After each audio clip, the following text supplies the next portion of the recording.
Bueno, Patrick, ¿querés que nos vayamos ya a hablar de Lima, donde vos estás ahora, y qué lugares tenemos ahí por descubrir? Uy, claro, ¿no? Yo, yo creo que sí, porque en verdad Lima es un poquito amplio de conocer. En verdad, la ciudad de Lima es una ciudad muy grande. Estamos hablando de una ciudad que tiene aproximadamente 10 o 11 millones de habitantes, solamente Lima, o sea, casi el 30% de todo el Perú. Estamos hablando de 31 millones que hay en todo el Perú y Lima solamente tiene 11, o sea, es mucho, obviamente. Y lo Ujú. más importante es que hay muchos atractivos para conocer, especialmente si uno toma un city tour o quieres conocer otros lugares. En verdad, en un día no conoces todo Lima, son 43 distritos en total. Entonces, lo que yo siempre invito, y sobre todo los lugares a los cuales yo siempre considero hermosos, son especialmente los que están ubicados cerca al mar y sobre todo los que están en el centro, ¿no? Por ejemplo, tenemos bellísimos parques, como el famoso Parque El Amor, que está ubicado obviamente en el Malecón, ¿no? El Malecón de Miraflores, cerca al mar, y hay una bellísima estructura, una escultura bellísima de una pareja besándose, construido en 1993 por un arquitecto llamado Víctor Delfín. Imagínate, es un parque que tiene una característica inusual, única, similar a la que existe en Barcelona, en España. Me refiero al Parque Güell. Entonces, hay muchas historias relacionadas a este parque, historias de amor, historias de suicidios, de todo esto, que siempre vale la pena conocerlo, ¿no? Y especialmente ir con alguien que te los cuente. Por ejemplo, hay una historia negra que dice que cuando las parejas venían al momento de construir el parque, daban dinero por lo bajo a las personas, a los señores que construían los muros para poner ahí sus nombres, ¿no? Y al lado también está el Puente Villena, pero así como estos lugares, hay más también, obviamente, ¿no? Parques modernos, tenemos también el parque, el famoso circuito mágico de aguas, donde ahí está ubicado dentro de un parque que tiene mucha historia, que es el Parque de la Reserva, uno de los parques que lleva ese nombre debido a una alegoría a los soldados reservistas que lucharon valientemente con el único fin de defender lo que es Miraflores, lo que es Barranco, contra los chilenos, ¿no? En el año 1881. Entonces, se dicen que estos soldados eh, se prepararon, entrenaron en ese espacio, ¿no? Donde está ese parque. Hoy, dentro de ese parque, ahí está el circuito mágico de aguas, ¿no? Un bellísimo lugar donde es un circuito de 7 fuentes, solamente en ese parque, porque hay otro más que está unido, eh, de agua que tienen bellísimo sonido por un juego de música, de sonidos, bailan, es más, hay un show mágico donde ahí puedes ver una fuente hermosa de casi 100 metros, donde ahí se proyectan como una película en el agua acerca de la historia de Lima, la historia de Perú, y eso es muy hermoso, ¿no? Entonces, ahí es el show mágico de aguas. Cuando uno viene a Lima, tiene que visitar ese lugar, porque también tiene historia el parque, porque ese parque, aunque usted no lo crea, tiene muchas cosas especiales que conocer, que obviamente es una arquitectura neobarroca, hay arquitectura también, el famoso neoindigenismo, y hay fuentes también antiguas de los años 20, porque ese parque se construye en el año 1926, pero se terminó en 1929. O sea, hay mucho que hablar de ese lugar. Ahora, lo clásico también es no olvidarse, visitar grandes plazuelas y plazas como la de San Martín, el famoso hombre que vino de Argentina, ¿no?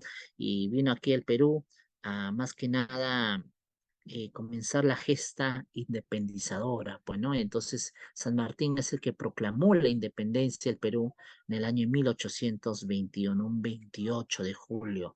Entonces, esa plaza que está a su nombre en el centro, es un monumento dedicado a nuestro Libertador, don José San Martín, es una plaza que se construye 100 años después, ¿no? Entonces, en 1921, ¿no? Como un aniversario de los 100 años de la independencia del Perú. Más allá también hay bellísimos lugares con hermosa y fina arquitectura, de estilo neoclásico, estilo academicista, historicismo. Entonces la arquitectura de Lima ya no es tanto una arquitectura barroca del tiempo colonial, pero hay mucha arquitectura que tiene historia porque más que nada vienen de influencias francesas y son arquitecturas que mantienen todavía mucho el pensamiento de la gente en esos tiempos, porque siempre la arquitectura es el reflejo del pensamiento, de la mente de la gente en esos siglos y se puede reflejar claramente en ellas, ¿no? Y eso es importante.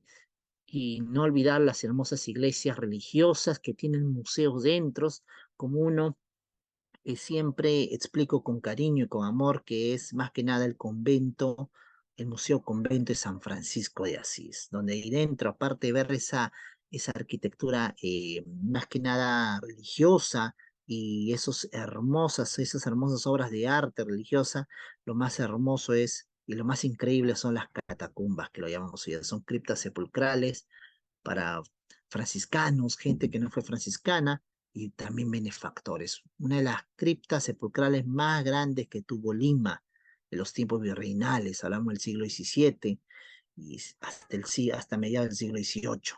Entonces, hablamos de un lugar increíble donde ahí se puede encontrar muchísima historia para conocer, ¿no? Porque como vos decís, Patrick, hay cosas que se ven y cosas que no se ven. Vos Ujú, podés, es como decís, ves una iglesia, pero no ves toda la historia. Y bueno, y a través de un guía especializado como es tu caso, vos podés contar todo lo que la gente no puede ver con sus ojos, pero sí entender la historia e imaginarse cómo fue en otra época, en otro tiempo. ¿Qué más claro. nos querés contar de Lima? Y también te quería preguntar cuánto tiempo tendría que ir un turista a Lima para poder conocer estos lugares. ¿Cuántos días vos crees que son necesarios para estar en Lima? Yo le soy sincero, bueno, primero que nada, todo tiene historia en Lima. Desde una pequeña piedra hasta un gran complejo, todo tuvo historia al final.